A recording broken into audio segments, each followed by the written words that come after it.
Welcome, everyone, to That Kind of Nerds podcast, a weekly show where we break down what's going on in the nerdy world. I am CJ Millen, joined, of course, by Joshua Burns and Brian Thornton.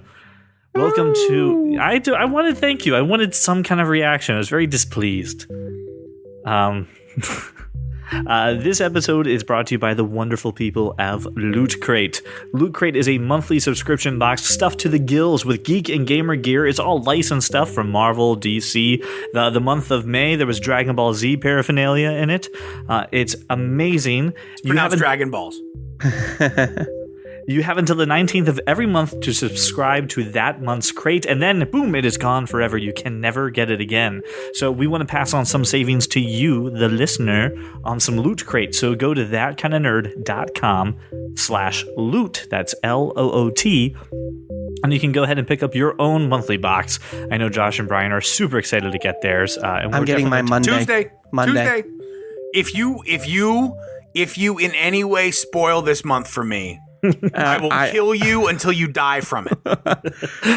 Okay, I promise I won't post any pictures. I get mine the day before yours. I'm gonna get and I subscribe for 1 month, if you guys remember, to Loot Crate DX, which is the upgraded crate, just to see what it's got and decide if I want to roll more like a baller and upgrade to that altogether. So that should be here also before we record next week's podcast, CJ. So please go to thatkindofnerd.com/loot, LOOT. Don't spell loot like the musical instrument. That's not going to do you anything. Go to Loot and pick up your own box and get some coupons. This is like Christmas every month. Truly is the best kind of Christmas. I know it's ridiculous to say that, but like I get so giddy for what's coming, and I can't go into the basement and look for the gift and then open it and see it and then rewrap it.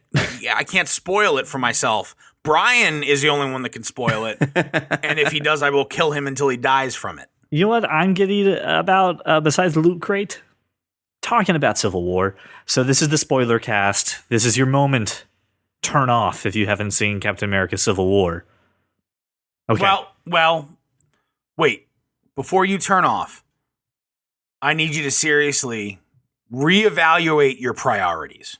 Because if you haven't seen this movie yet, obviously your shit's not in order. You need to get your house in order. Get your life in order. And then now you can turn off. You have my blessing to turn off. And now you have my permission, Brian, to die. Oh, wait, real quick. Did you hear Bane in the last episode? We were curious how the Bane off went. Do you want my honest opinion? I wouldn't ask unless I did. I think you guys need some work. Jeff has the voice down well, but he doesn't have the tonal inflections and the persona that you have. You mean these tonal inflections, Joshua? You thought you were rid of me. I hope at some point we get to see you both masturbating together. Oh, yes. We will masturbate many times, I'm sure. No, Bane. Master Bane. Master Bane. Oh, Master Bane. Yes. Well, there's only one Master Bane. That is me. Oh, God. Okay, so let me share with you my Captain America Civil War experience. Because it was magical. And you know why it was magical? I saw my buddy Brian over here. Yes, he sat next to me. I got to hold him in moments of just sheer glee. There was no holding. I grabbed your arm when you grabbed my arm. There was no return of the embrace. I'm just letting the ladies know because I did not return the embrace. I'm still available for iPads and breakfast. Indeed, in an order that would surprise you. All right, so let's talk about first impressions. What did you guys think about the movie? Let's start with Josh. What did you think about the movie, man? I took Christian on opening weekend. We reserved seats at the AMC Tillman. It was fantastic. Full theater. Babies crying. It was an awful experience, but the movie was the best Marvel movie I've seen. I said it would be. I think that when this is all over, this may be the best of them all. So first impressions, high level. I don't normally, and I've said this before, I don't normally go to the movie and worry about little things and how, I just want to worry about how it makes me feel, right? So I want to be in the moment, in the experience, and not worry about continuity or coffee cups or anything. So I, at several points throughout this movie, was incredibly angry. The movie evoked an emotional response from me that was borderline irrational. At one point in the movie, I turned to my 8-year-old son and I said, I hope he kills them both right now. I hope they both die. So, I mean, I was very, very engrossed in this movie. It was unbelievable. It was unbelievable. The movie was fantastic. Brian, you saw this with Papa Thornton too, right? I did. I did. I was down Can in I Florida. hear his reaction to this movie? I'm sure he'll give it to you. I'm sure he'll give you firsthand. Call in and let us know. I know while I was talking to him that, and I'm so glad you asked for my reaction. And I care about Papa Thornton more than we you know for we're this. gonna get yours. Papa Thornton loved it. Papa Thornton was extremely pleased, and as the fan that he is, he's actually a huge fan of Captain America in general. He was extremely happy with the movie in general, the way they developed the story. He was very impressed, and he immediately was like, because my mom didn't get to come see the movie with us the day I took him. He was like, I'm taking your mom to see it like tomorrow. I'm like, great, you should.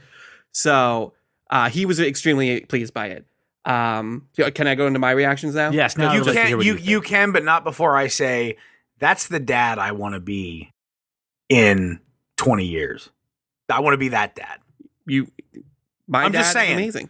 I'm just saying that's the dad I want to be. Brian, you are lucky. Very lucky. I know. I am extremely lucky and very, very happy to have the father that I do, who still wants to go see Captain America movies with me.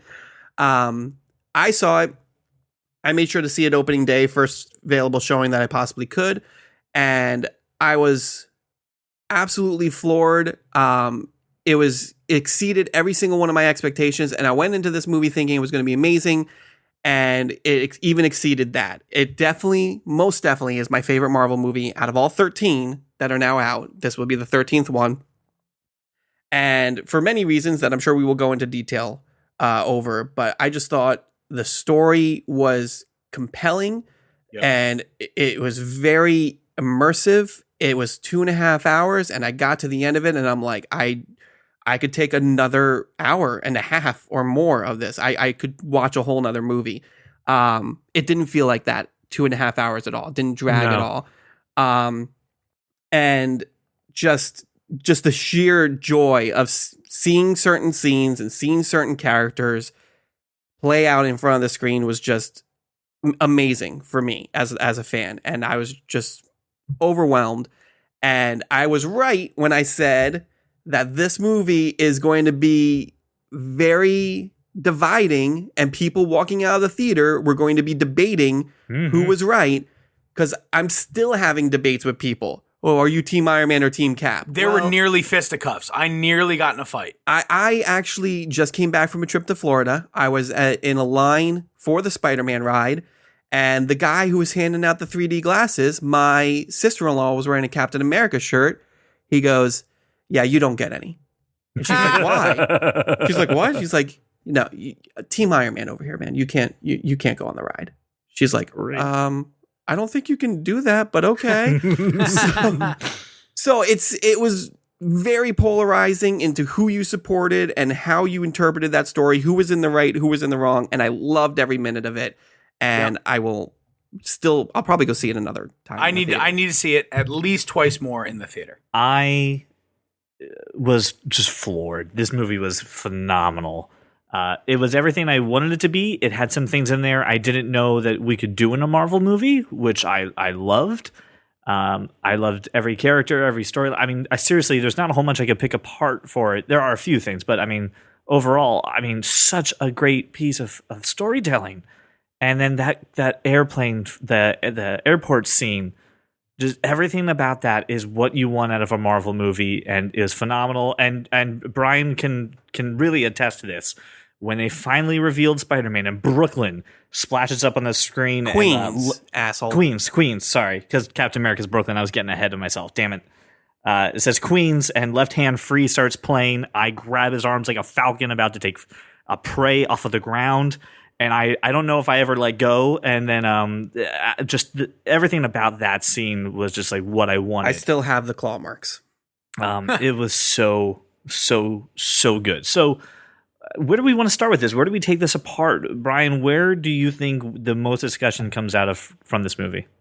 I mean, I think we should start with the overarching themes. We can get into the nitty gritty of the characters in a little bit. I would think let's start with the main story. I mean, that's the crux of it. The Registration Act, and kind of the two sides that everybody is forced to take. I feel like it was done extremely well. And using Sokovia as kind of the backdrop of, listen, you need to be kept in check, and seeing the Avengers in general just kind of be split down the middle. That first scene where they're just talking about, do we sign? Do we don't sign? Like, how do we continue moving forward? The debate that they're having is actually a great scene and doesn't have a single punch thrown in it.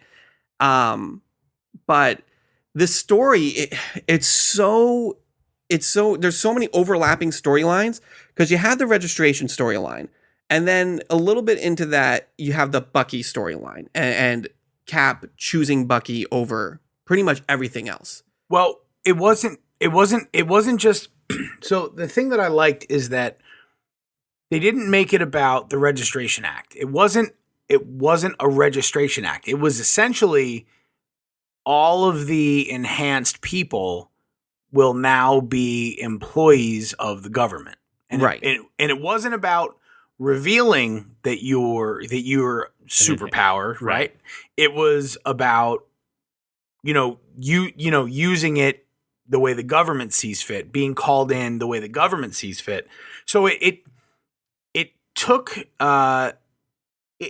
essentially what they did was they said, you know what, we've got a universe that is really, as far as power goes, upside down, right? In the comic books, Iron Man doesn't have this amount of power. Mm-hmm. So the storyline is already wrong. It can't be about registration, right? And in the book, pretty quickly you see Peter Parker revealing himself on screen, and that's about, in the book, he did it at a press conference on screen. So It's about registration. This is not about that. So I think that they do a good job of distancing themselves from the story in the comic so that they can tell, Marvel Universe, Cinematic Universe can tell their story. So that much I liked. And then you're going to get into... Yeah.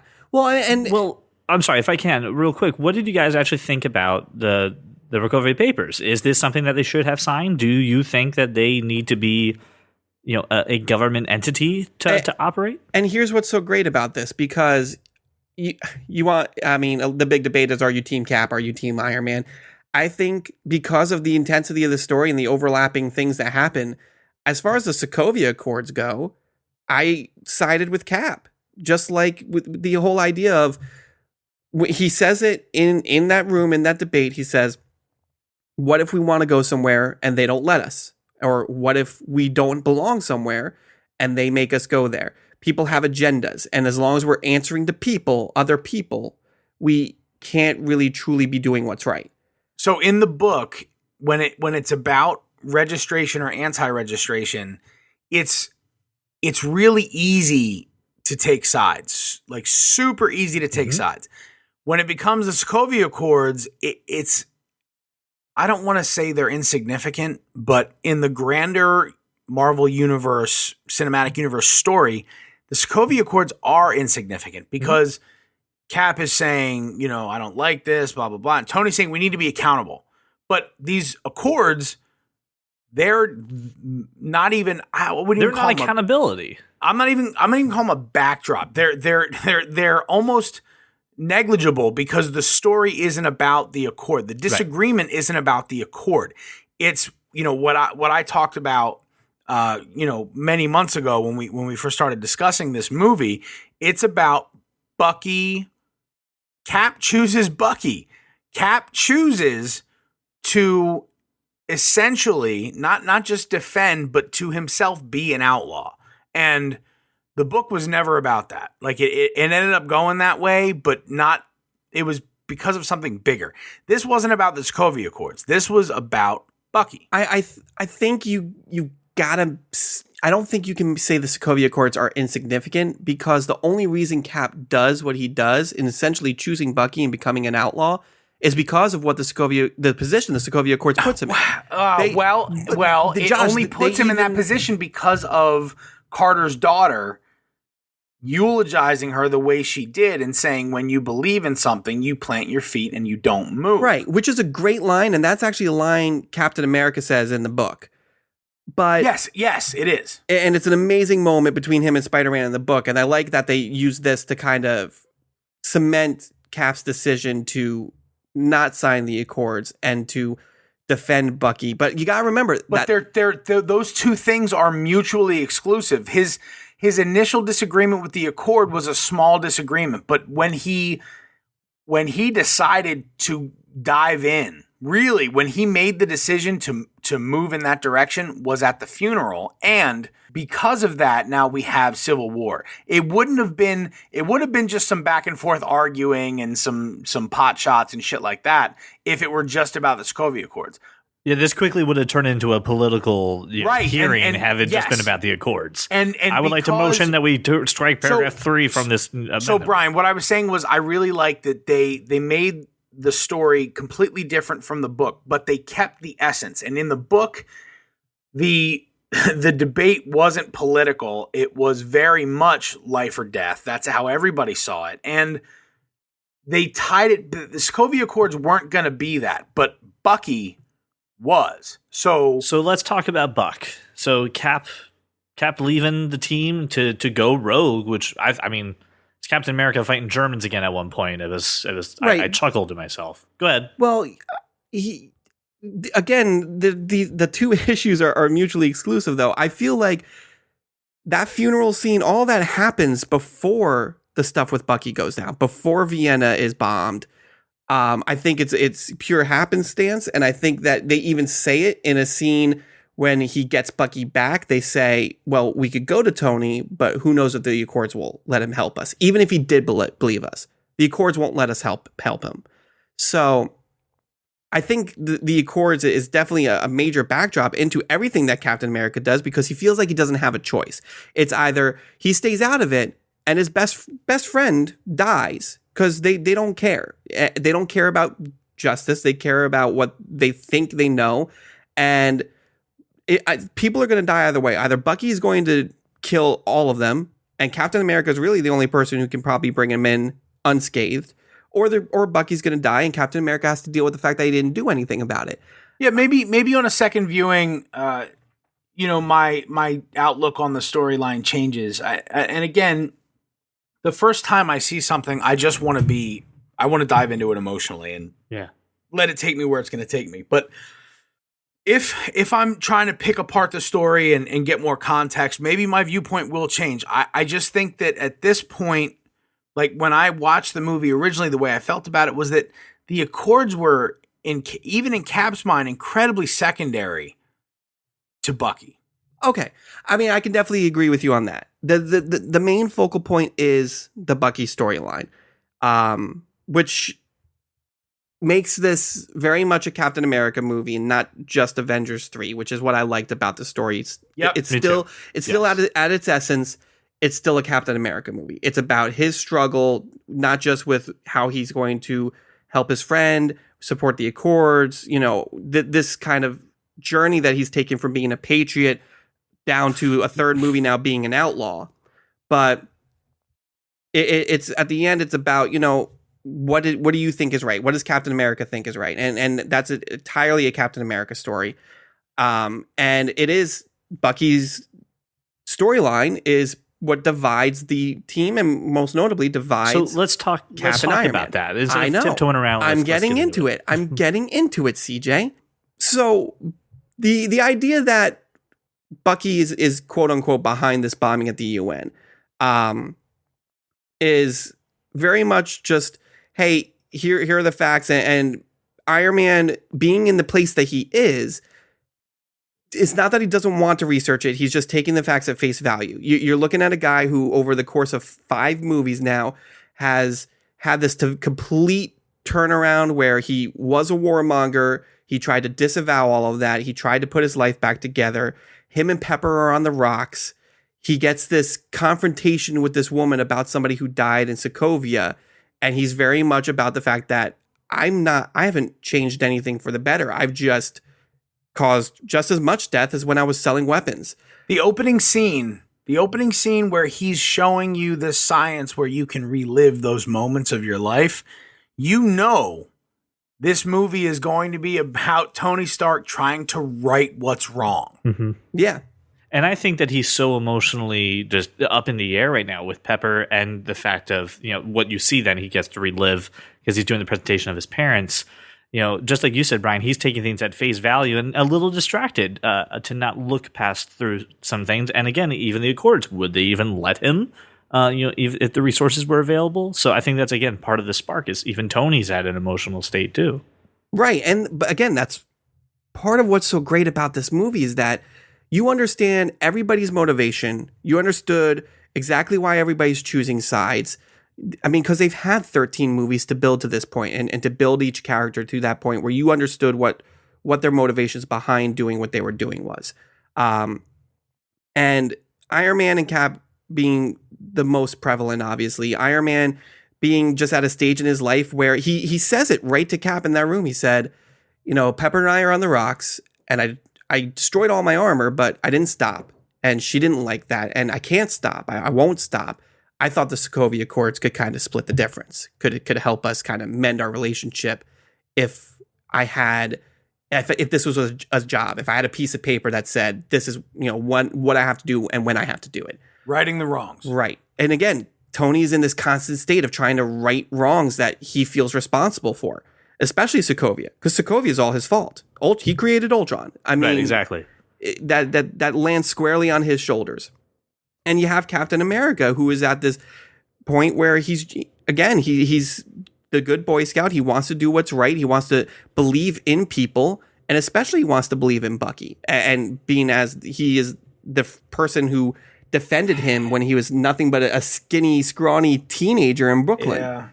Here's where you and I are going to disagree, because I think that divorcing personal feelings from what's right is what makes Captain America great. And in this case, he made the selfish choice. And that's from the moment he did it through the end of the movie, that is all I could think about. That is what set me off, is that this whole time I'm watching this movie and all this shit's happening, all this bad stuff is happening because you made a selfish decision. I don't think we're going to disagree on that, because I actually... I don't disagree. I agree think with that's exactly you. it. I think Captain America is being very self-centered at a point, and he knows it too. That's the other. He part. knows it. He knows 100% acknowledging it. Bucky's his blind spot. He gets that, but that's not going to stop him from doing what he's doing. It's not going to make it right. Like it doesn't. How does he get right with it? Is I guess my problem, and the fact that that's Cap's problem too.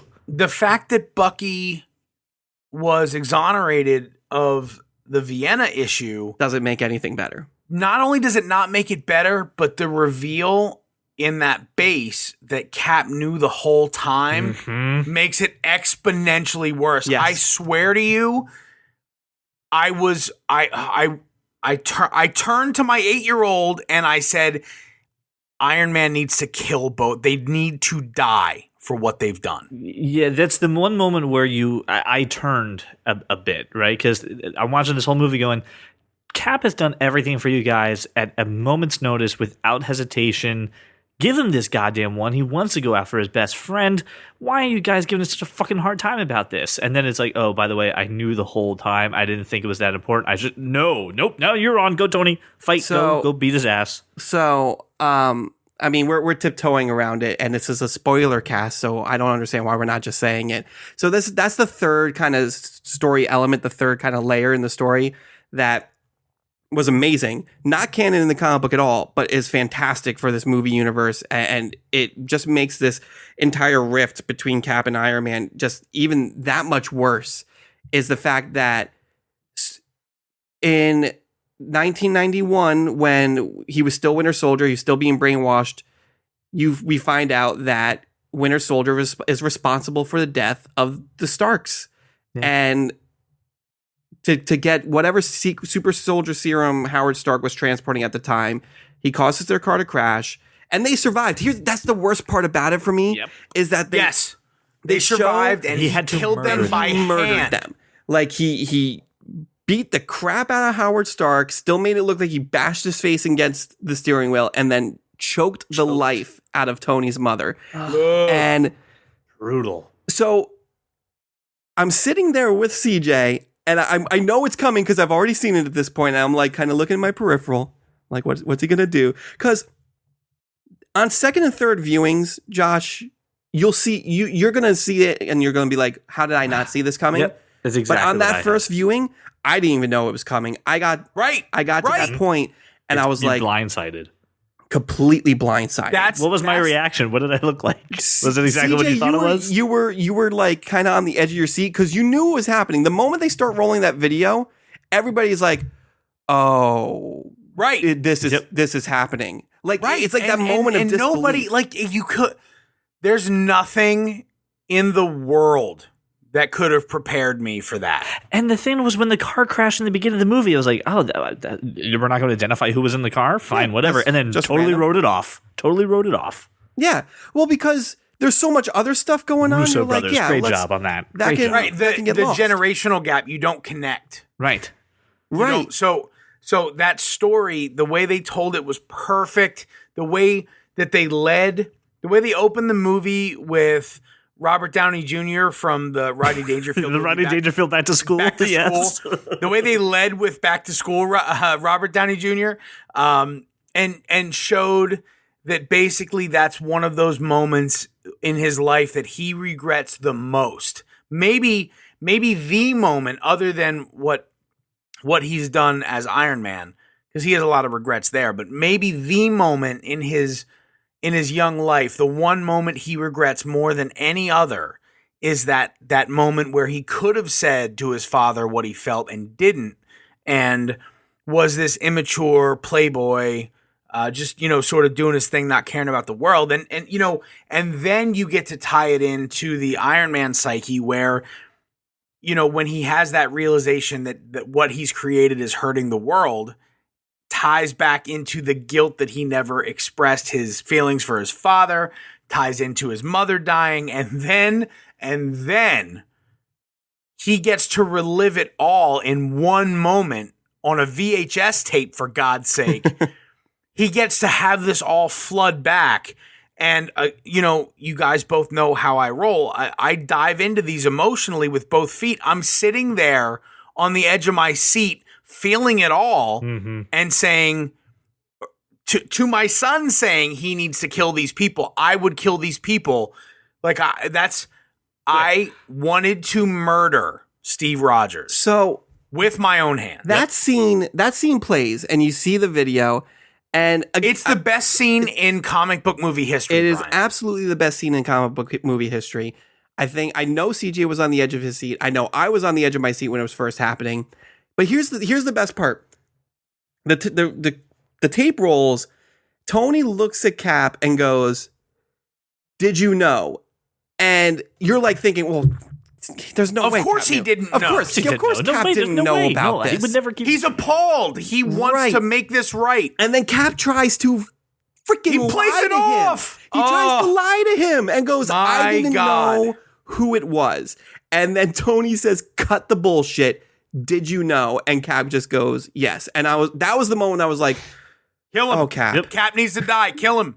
And that's followed by an amazing fight scene. But there's another great fight scene.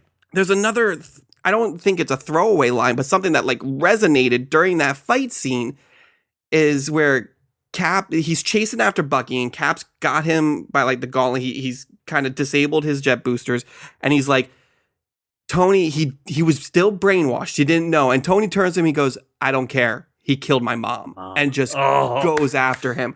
And you're just my like, heart got ripped out. and just like everything. I was like, yeah, go kill him, like Kill just him. And kill him. it was in that moment, in that exact same scene too. The one line that we all liked during the trailer was the he's my friend, so was I.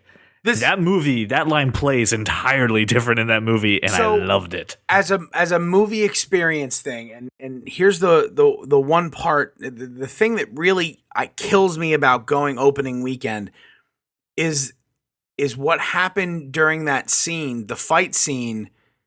There were people in my theater laughing about things that were happening, and I'm sitting there. I am seething with anger about what's going on screen, and what's happening around me in the theater in real life is making me more angry.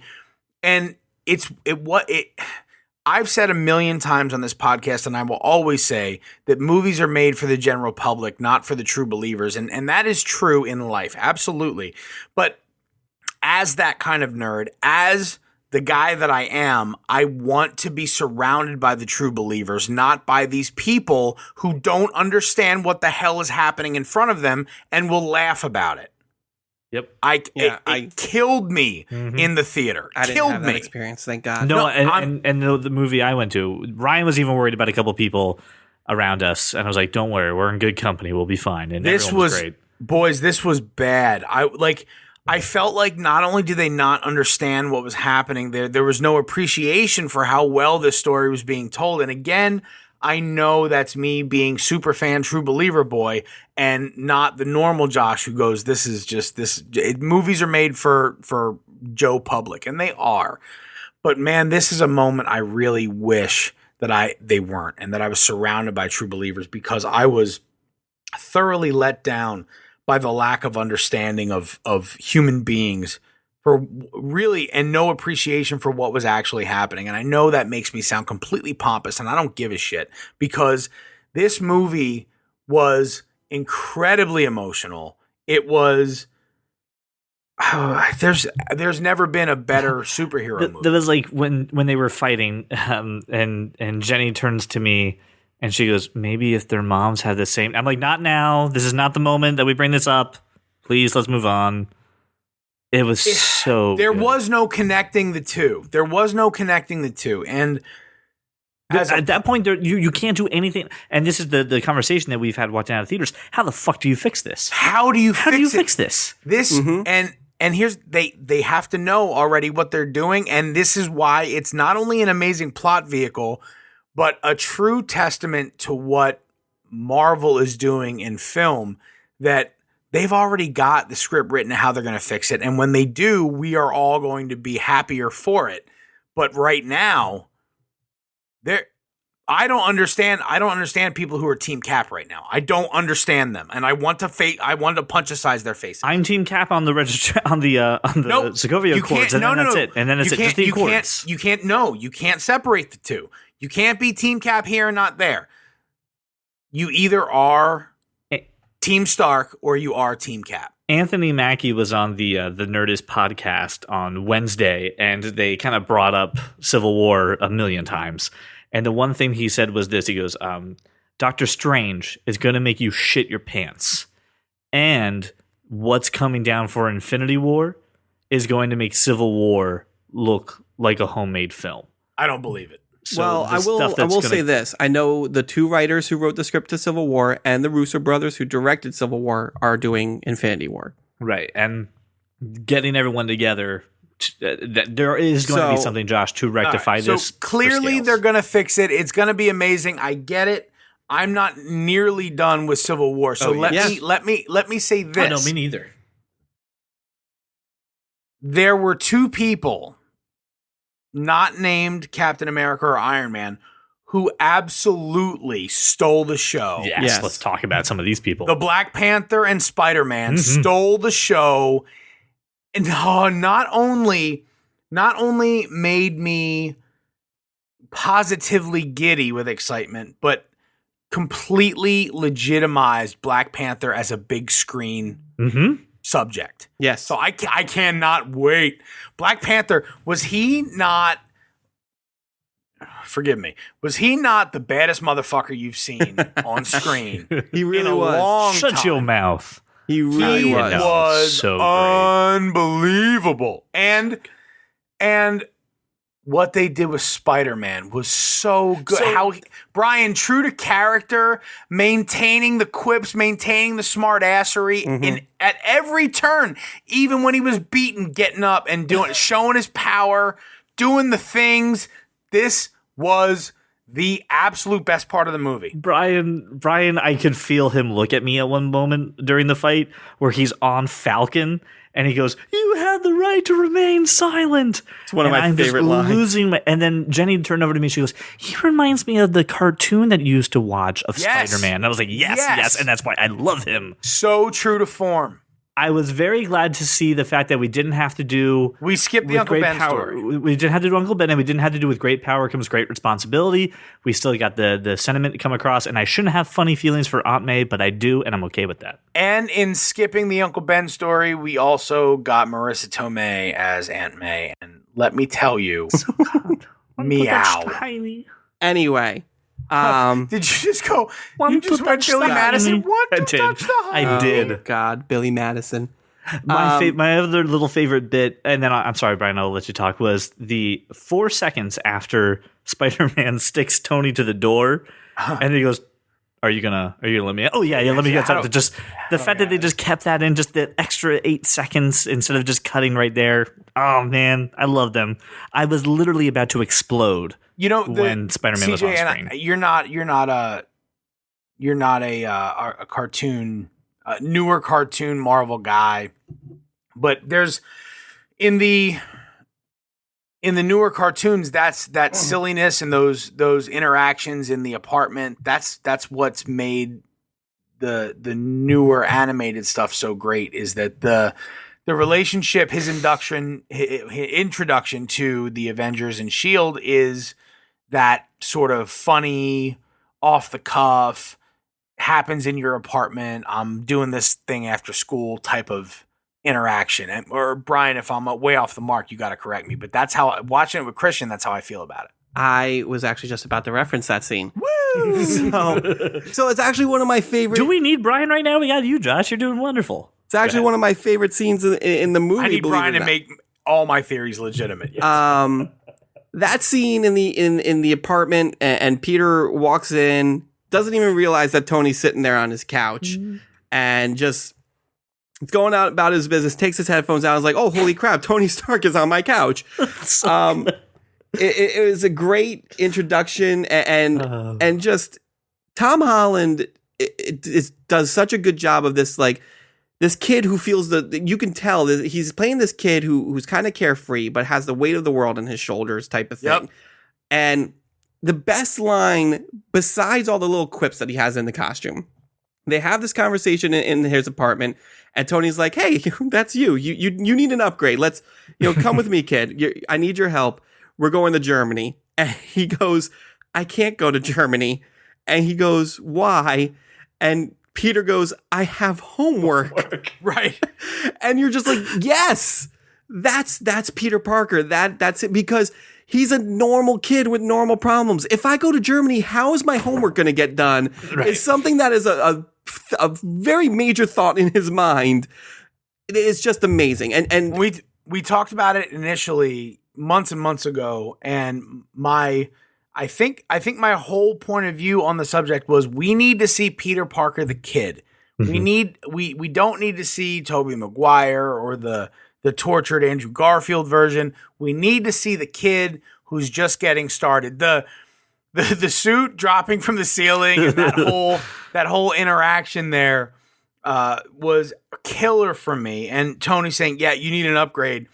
And then Brian, the final cut scene with him realizing that the thing, that the actuator is a dial where he can choose different upgrades and different, and I think we're gonna, so I think it's we're gonna see the 2099, the Iron Spider, we're gonna see it all, Scarlet Spider, maybe we see it all. I wanted to do one thing that Brian pointed out to me, and I'm surprised he didn't say. Wait. But before, I'm probably about to get to the one thing, but before that. the reason I love it, that switchable dial, that choose your, sort of pick your poison, choose your application sort of interaction, is that we don't need to introduce different Spider-Man characters. We can have this one guy in the cinematic universe that does it all. Mm-hmm. And it means that after Tom Holland, we can have different people do the same thing. Yes. Mm-hmm. Without any reason to retell the story, CJ, or any... The continuity is provided by the suit, which is Stan Lee's vision, right? Brian, you said it. Mm-hmm. Stan Lee said Spider-Man can be anyone.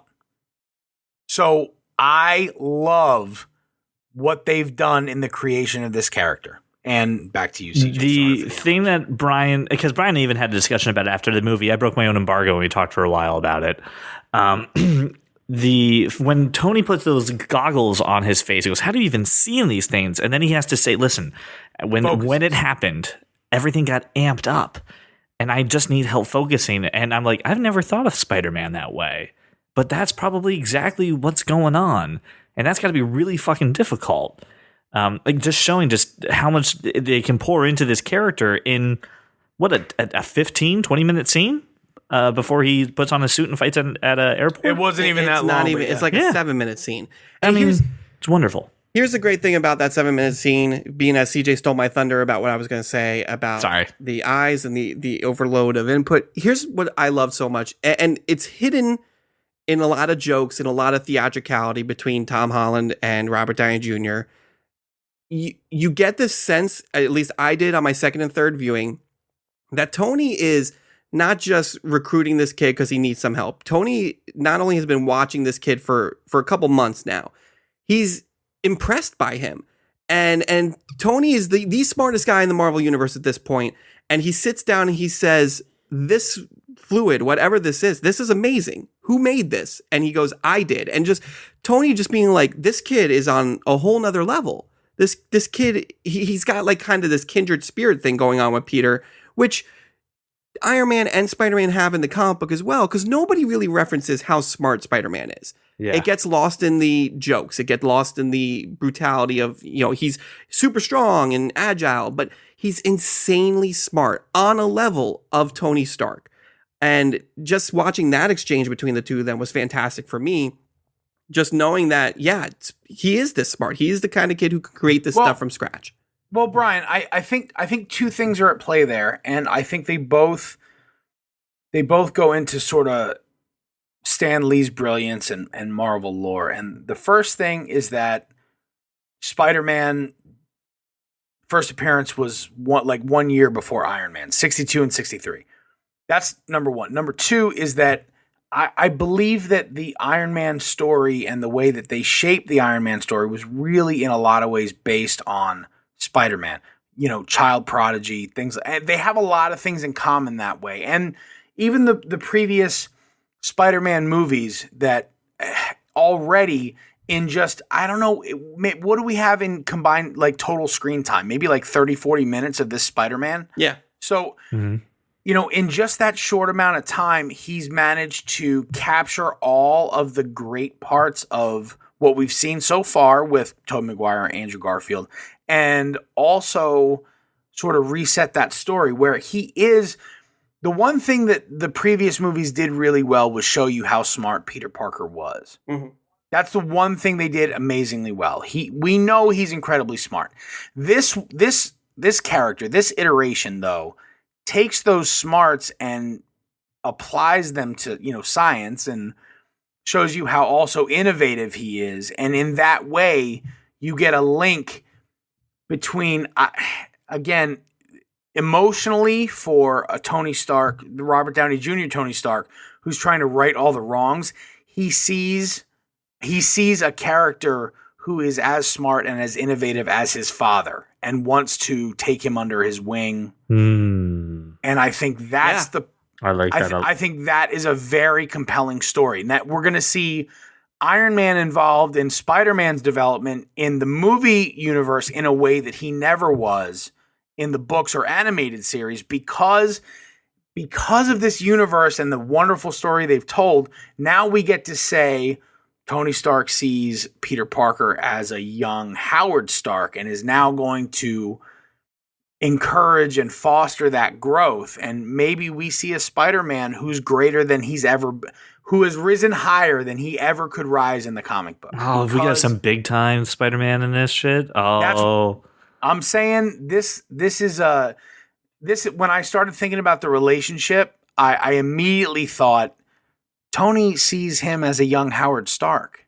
because Tony doesn't see himself. He's still a shadow in his father's shadow. He still sees himself that way because Howard Stark was incredibly innovative in a time where it was hard to be innovative.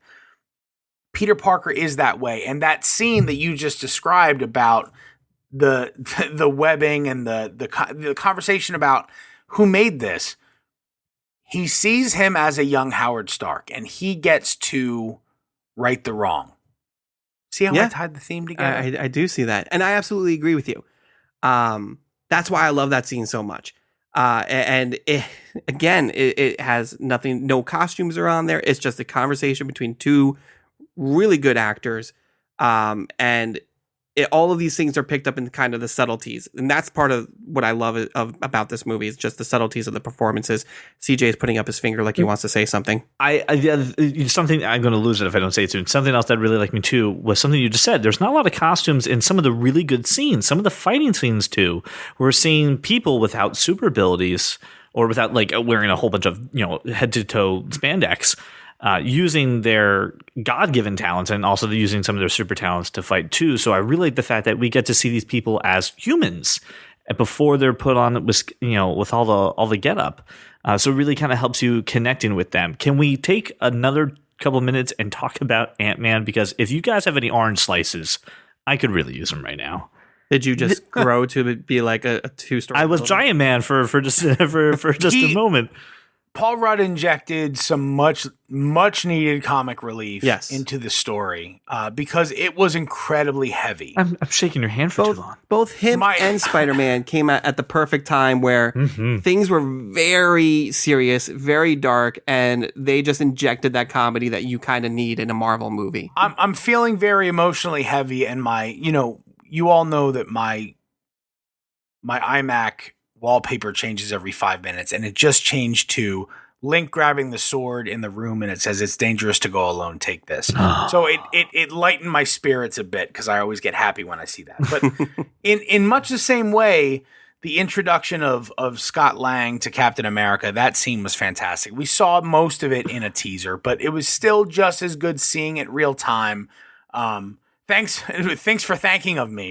And the nerdy nervousness, right? He was very starstruck. It was very cool, but Ant-Man played a significant role. I was very happy with the way they used him in this. And again, not thrilled with the Ant-Man movie. I'll never back off that, but this is how I envisioned Ant-Man being used, because in the animated series, this is how Ant-Man is used. Mm-hmm. He's not one of those main guys, but he can fuck some shit up. Yeah, absolutely.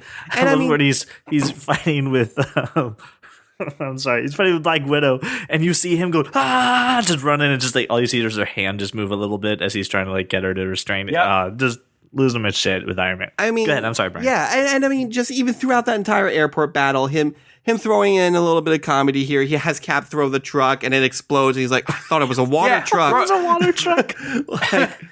I thought it was a water truck. Just fucking gets me every time. Just some great moments with him in it. He was absolutely, and he was used perfectly. The big reveal of Giant Man, him being able to just grow to the size of a skyscraper, it was amazing. And you knew what was happening. What did Spider-Man say? Holy shit. It was a holy shit. But that guy's huge. Something like that. I think he just said holy shit. Here's the best part. He made a few comments that I laughed audibly about just that moment in general. Again, because Spider-Man is kind of the everyman, he's the person you can identify with the most. He says what everybody in that audience is thinking. The moment that scene happens, he just goes, holy shit. And everybody, everybody is thinking that. Like, if you didn't say it audibly, before Spider-Man said it, you were thinking it, and that's what's so great about that, just having Spider-Man in general say that scene. Listen, I don't know if you've ever been in a fight before, but there's not this much talking. Yeah, Yes! you're right. My bad. All right, my bad. So, wait, you couldn't have done that the whole time? I hate Everything about Spider-Man was the best parts of this movie.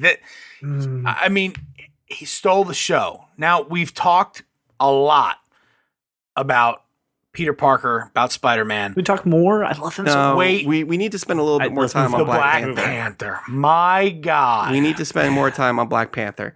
So here's what's so cool about what they did with Black Panther. You don't need to do an origin story in the Right, movie. it's done. It's done. That's his origin. And they might go into a little bit more of Well, the I think- mythology. Can I ask a question real quick? He had already taken up the mantle as the Panther before that. Right, I but think- now he's the king of Wakanda. Right. I think the origin story that we're going to see in the movie is him on those first couple missions. They'll flash quick to the explosion of Vienna and then bring him back to Wakanda, because I think originally he was the Black Panther, took up the mantle, great warrior, defense of the people, so on and so forth. But I think he was conflicted about it and hadn't made the decision to do it full bore and lead. He always knew he was going to have to lead, Mm-hmm. but his father dying and man, that Chadwick Boseman, Yeah. Chadwick Boseman. God, What? Benedict Cumberbatch has again run for his money there. What? Yes, and actually, we're going to figure that out too. Chadwick Boseman. I'm going to figure out a few names, but I think that acting wise, he was the best in this movie. Yes. Yeah. Easily the best. Mhm. And man, was that a phenomenal story. It was emotional. So I have questions, if I may. Yes, go. So his incredible power, his ability to, without any costume or any apparatus, jump off of a small building a couple It's feet. just parkour, dude. And all the parkour. Does he have any mystical? Does the ring give him anything? I'm just a little perplexed as to, is this just an ordinary guy who happens to know how to fight, or does he have something else? Actually, the necklace that's on his costume does kind of give him some enhanced abilities, but not like superpowers. That's about it. And Brian, when I watched the movie a second time, Brian made me pay attention to every Black Panther scene. Okay, in so this I'm going to bitch. say this. You're not going to steal my thunder. Please take it. I was giving it to you. So here's one of the coolest things that I loved about Black Panther. After you get over his costume is badass, he's jumping off of buildings, he's just kicking ass everywhere. Just the subtleties of the way, and this is purely a director thing, that they present him in some of those action scenes when he's chasing Bucky, and you On the bike?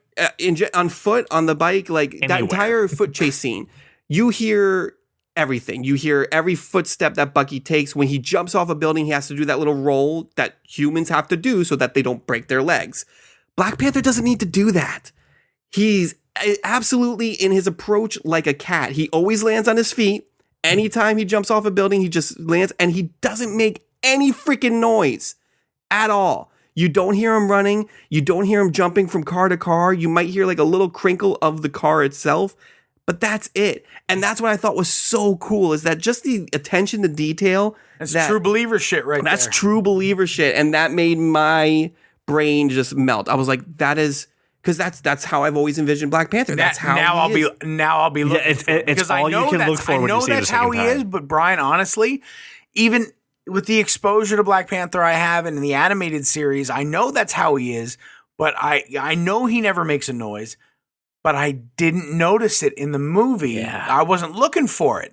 I was so like every time he was on screen, I was just so wrapped up in that he was on screen. Yeah. So those little things, that's like I didn't even think of that. That's fantastic. It's amazing. It's so good. Just made me, again, that's just the level that Marvel is on when it comes to just the dedication to their characters and their storytelling. Just little nuances like that people who are crazy like me will notice and be like, that's amazing.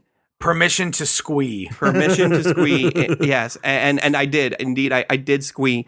And another great Black Panther scene that I loved is at the airport fight where he's fighting Clint, and Clint goes, "We haven't met yet. I'm Clint." And Black Panther goes, "I don't care," and just starts wrecking shop with him. It was amazing. Well, no, I think on another layer of that message is, "We haven't met yet. I'm Clint," is Hawkeye knowing this guy's going to be an Avenger.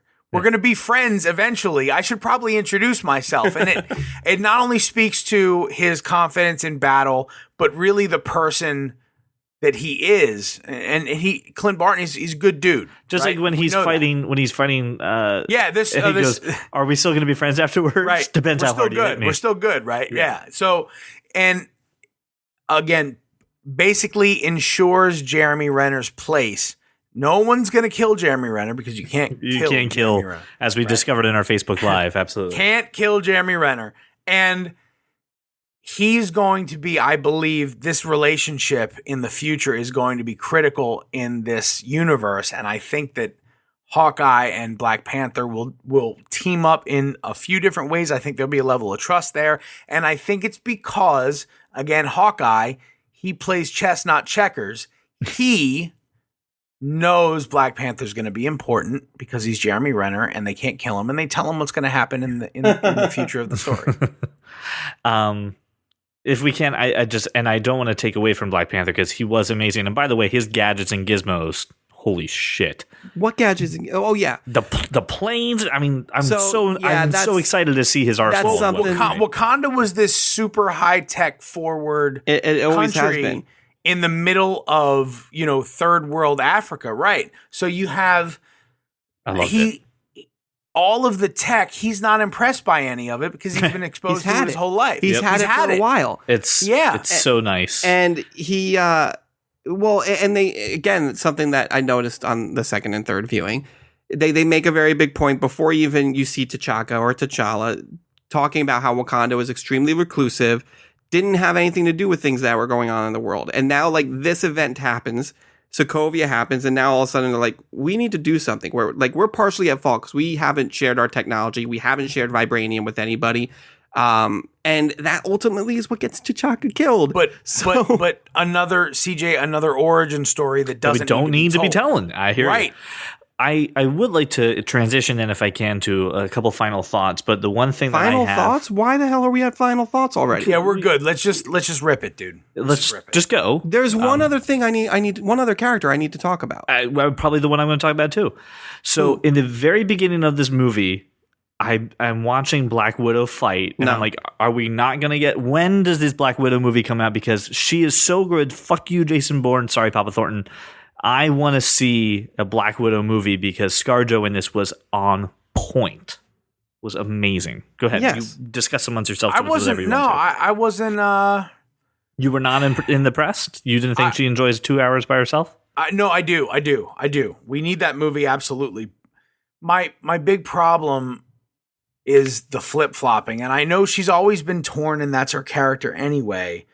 I think that. If I have one complaint about the movie and the story they're setting up, I understand it'll be nice to have a natural distrust between Black Widow and Black Panther, but I could have done without her repeatedly attacking Black Panther. And I think that scene just could have been, she could have, blown something up and stopped people from getting there before attacking someone who trusted her, really. And that's one of the things that was set up early in the movie is that trust. So the fact that she broke it so easily, it's going to be because I think that's something that you can fix without having to do a lot of stuff. I don't know how quick. I think there's a natural dichotomy between Hawkeye and Black Widow in this universe, and Black Panther, I believe, is going to grow to trust very much Clint Barton and never the Black Widow. So right. I think we have a weird dynamic. I think it could be good for the movies, and again, overall storytelling good, but I could have done without the repeated attack on Black Panther. Ryan, go ahead. I cut you off and you wanted to talk about another character. Point of order. Now I have to say something about Black Widow before I go into my other character. Okay. So yes, she was awesome. Just on a pure action standpoint, I think she was fantastic. Some of the crazy stuff she did was amazing. Yep. To Josh's point, I was not surprised or upset by the flip-flopping, because here's the thing, her and this is another thing, they've had 4 movies with Black Widow to build this up, is not just the fact that she's at her core a spy, she's at her core going to usually betray somebody somewhere, but she also has this special relationship with Captain America. I always knew she was going to eventually help Cap somehow, whether it was outright she goes to, Antarctica or Serbia is where they go with him, or if she just ends up having to betray Iron Man at some point and be on the run, because she has this like fatherly love for Cap that's been built throughout 2 Avengers movies and Captain America Winter Soldier, and even for the first half of this movie. It's very much played out that she doesn't care how they stay together as long as they stay together. That's her main motivation. Right. And she goes to that funeral not to say to Cap, you really need to sign the Accords, but to support him in the fact that he just lost a loved one. Oh, and by the way, I'm going to try and convince you one more time, but I know you're not going to do it. It's just like when I, try to convince my dad that Batman v Superman was not as good as he thinks it was. I know it's a futile effort. I know it's just not going to happen. But I love him. Take a dig at DC, but I'm not. I'm not digging at DC. I'm just saying that I liked that movie just not as much as my dad. And it's the point of the matter is that like I can get into a discussion with my father and still knowing the outcome, but still wanted him to be brought to my side, because the most important fact of the matter is that we are united on one thing, and that's Black Widow's motivation throughout the entire movie. I think there's a couple things. First, Siberia, not Serbia. I did I say Serbia? My bad. Yeah, but thank you for saving us an angry tweet. It's more than 4 movies, because you're discounting Iron Man 2 and 3. She wasn't in 3, but she didn't interact with. But 2, but she was still a character, right? So she started in 2, and I think where I start to read into like the backstory and the flip flopping, and she's always a double agent, and I think that the character that we'd like to see is this person who is loyal and part of a team, but that's not who she is. She is a spy, and just we assign this persona to Nick Fury that you can't trust him, but he's going to lead the team. He's always a double agent, and so is she. And I guess to some degree, I should have expected the attack on Black Panther, but I cannot get past it based on the story they've told and the character they're building her up to be. Now, does that, for you, and I'm sorry if I'm just missing it and it's just going over my head, does that show that they told a really great story with Black Panther, that you feel bad for him being betrayed, or do you just feel that it's wishy-washy on her part? I think that it betrays her character, the way they've built her character up. Everything says that she's trying to abandon that spy that was trained in the Red Room. Yes, everything they've said is that she's trying to get away from she's trying to get the red out of her ledger, as she said in the first, really her first big appearance. Right. So this attack on Black Panther, the physical attack, betrays that character build, and I have a problem with that, because I don't think they needed to do it. We know she's a double agent. We know she's, you can't trust her, but everything for the past few movies is about her trying to right the wrongs. And this is in direct contradiction to that. I'm not so sure I can agree with that. No, I figured as much. I just don't. I mean, I think her as a character, like, again, it's so tough because it's terrible, some of the situations these characters are put in, because she's choosing between a father figure and a friend. I mean, she doesn't have as much screen time with Iron Man as really anybody else. I mean, she doesn't have that relationship with Iron Man. I mean, her whole reason for backing Iron Man is just she wants to be a team, and she says it. However, whatever we need to do, whatever compromises we need to make, as long as we're together, right? But she does. She did. She connected with him in Iron Man 2, and there was a relationship built there. She only has really 3 relationships: Hawkeye, Cap, and in the movie universe, very much Iron Man. And you can see that she's always giving him the benefit of the doubt, even though it's not in her character to do so. She's always giving him more chances and believing that he's doing the right thing. And they betrayed that a bit when she attacked the Black Panther. I mean, I see your point. I just don't agree with it. No, I'm not saying you should. Yeah. I'm not trying to convince you. I constantly feel like I can't articulate fully. There's a lot of depth to these characters. And again, another thing, I've said it, a million times, that Marvel has done incredibly well, because you don't expect this in the comic books, man. And even in the animated stuff, she's very two-dimensional, black or white, this way or that way. And she's not at all. There's this very deep, conflicted, she could go any way. There's not one or the other. There's all kinds of things pulling at her. And again, a reason I think that she's a great character to have her own movie.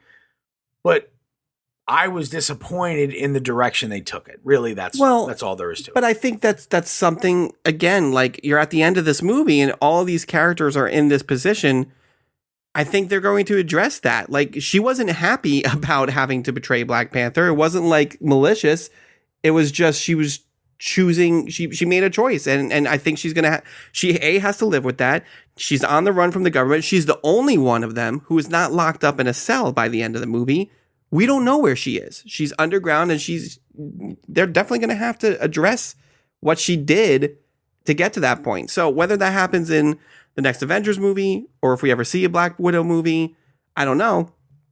But I mean, I think that's something that they'll absolutely address moving forward.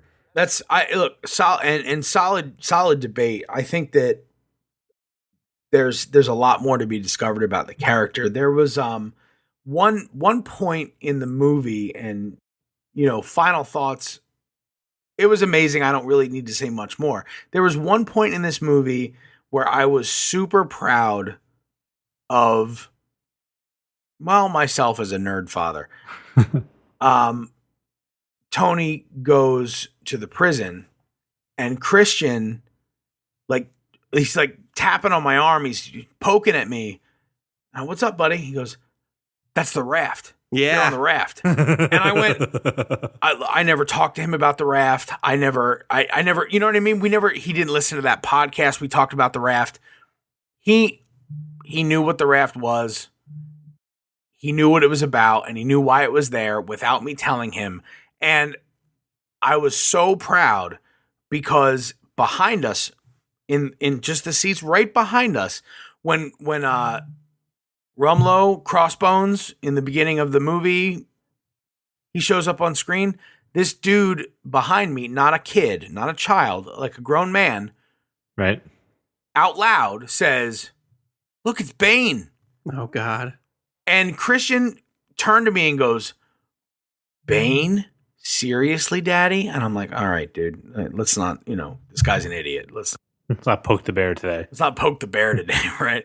But this guy behind me, grown man, goes, "Is that Bane?" Not understanding the difference between the stories.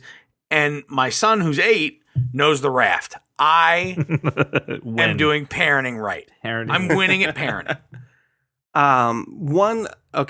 Since we're getting into final thoughts and everything, there's one other major thing that I want to talk about, and that's really the villain of this movie, who was Zemo. Yep. And Christian noticed it right away also. And it was, I gotta say, it's probably the most solid Marvel cinematic villain in all of the movies, besides maybe Loki. You're talking about a guy who has virtually no powers. He just has information, and he's just smart. You want to talk about playing chess? This guy knew exactly what he was doing. Yep. To get everybody he plays to chess that all point. The time. He manipulates everybody to get to that point where he can show Tony that video and tear the Avengers apart from the inside. He does what no movie villain has done in 13 movies. He tears apart the Avengers without breaking a sweat. I thought he was amazing. Do we see Baron Zemo? We don't see Baron Zemo. He doesn't wear the mask, the purple mask, pink mask. What I'm saying, in the future, do we see it? I would hope so. He's still alive. That's what I'm saying. I'm asking you, does he become Baron Zemo? I think so. I think they might need to have some future plans for him. Because here's what the X-Men stuff has done that the Marvel Universe still hasn't. They really haven't stuck to a solid group of villains like we've seen in the X-Men movies. Right. Ones that can recur. That in every Marvel movie really thus far, it's almost once and done. With the exception of Loki. Well, right, but Loki's more than a villain, right? Because he was part of the team later. Yeah, I mean, in Thor 2, he helps Thor, but at the end of the day, he helps Thor so that he can get on Asgard's throne. I know, and we know that about Loki in the books, but we haven't seen that again. So I'm saying, do we think that they can do more than Loki? Because really, other than Loki, they haven't. I think they can. Listen, as far as if we're going to go into a villains debate, I think there's plenty of room and opportunity to bring back the Red Skull because he never truly dies. He just disappears in the Cosmic Cube. Obviously, Loki is still there. And obviously, we have Thanos. And now Zemo, who you can definitely bring back in some sort of way. I think, he was done extremely well and extremely just maniacal in his plan. And you knew his motivation. You knew exactly why he was doing what he was doing. And I just thought he was done amazing. I wanted to get your thoughts. An amazing tactician and a strategist. Well, listen, I mean, I know a major complaint from quote unquote the true believers is where was his mask? Where was his purple ski mask type of thing? And honestly, I don't know about anybody else, but by the end of that movie, I didn't care. I didn't care that he never put on the mask. I didn't need him to ever put on the mask. I didn't even need them to show him holding a purple ski mask or whatever. In the comic book, that stuff is adhered to his face permanently, and I think that was just it would take away from what you were already doing. I'm not saying I don't disagree with you. There was an interesting one of our regular listeners on Facebook made a comment that actually it was a long message he sent to us that had a few of the things we've already talked about. Specifically, like, Zemo not being purple enough. That was, the mask and everything else. Why isn't he wearing fabulous purple? Well, I don't know. But also, killing the villains. And that was one of his main grievances. And he brought up Crossbones. Why kill him so early? And I actually just touched on that. Like, this Marvel universe doesn't have anybody recurring. It's once and done. They kill him off. And Crossbones was one of those characters that I thought, that could be an easy way, an actor that could easily recur. The Thanos hasn't even been introduced yet, really. And the only one they have at this point is Zemo. So maybe he becomes Baron Zemo and maybe he becomes more purple and maybe that all happens. But I agree with his issue about killing villains because this is a story that can be told for decades and with different actors, and we get that. But they're not doing it in a way that puts it past the next few years, and I have a problem with that. I would. The only thing I would speculate and say to that is, and I don't know what Marvel's plan is. They obviously know what they're doing, but I think we're all forgetting that the reality gem in the comic book has the ability to bring people back to life.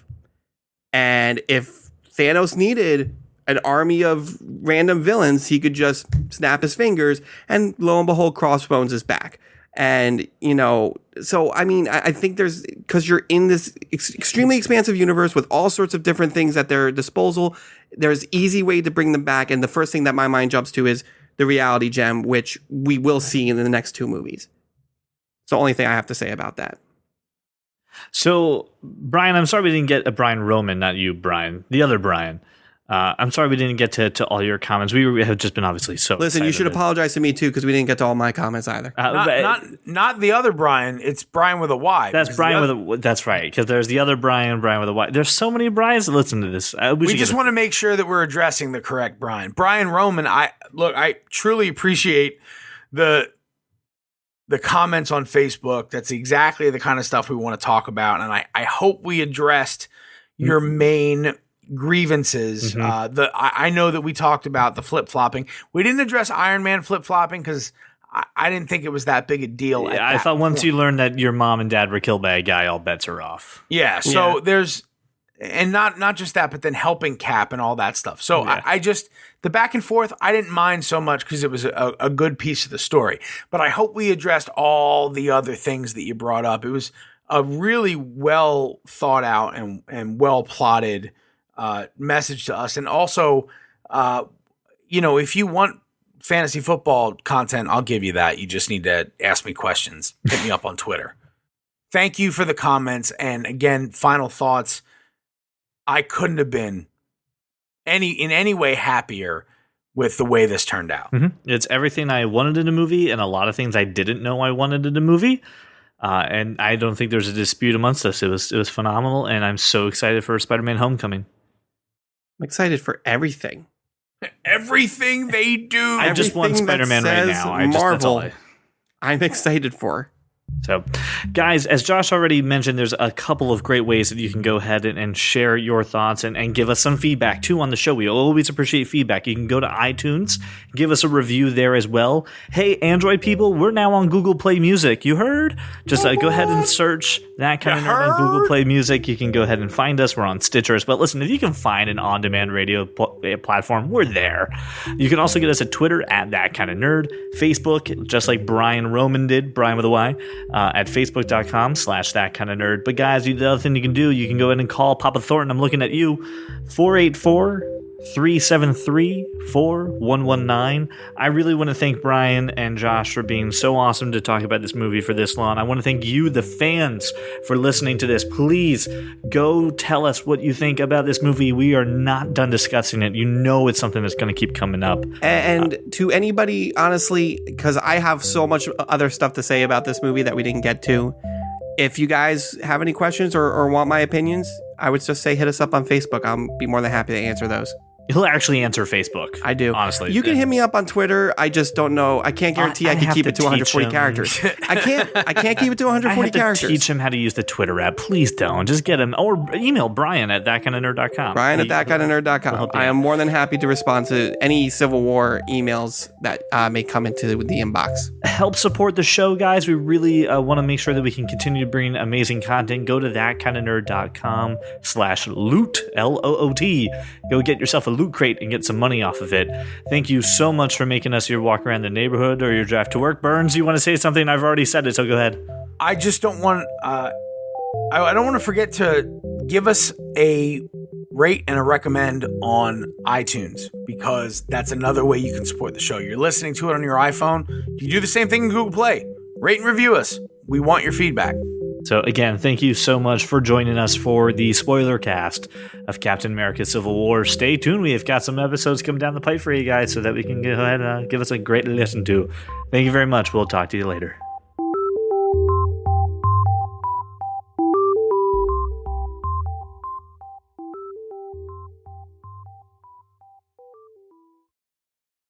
All right, so let's CJ, are you talk about trying this. to distract me with theatricality and deception? They're very fine tools for those who are not initiated. No, I am the real Bane. Who is this imposter? You are just terrible at all of this, CJ. This is what you do. CJ, stick to your English and Russian accents. Leave the Banes to the professionals. Oh, that's great. That is fantastic. We have to actually switch to the Marvel universe, if that's all right, for a moment. Captain America didn't break any bats in this movie. Why was there no bat breaking? He said he could do this all day. I assumed he meant breaking bats. So sorry. I asked for this at the top of the show. Oh, it's good.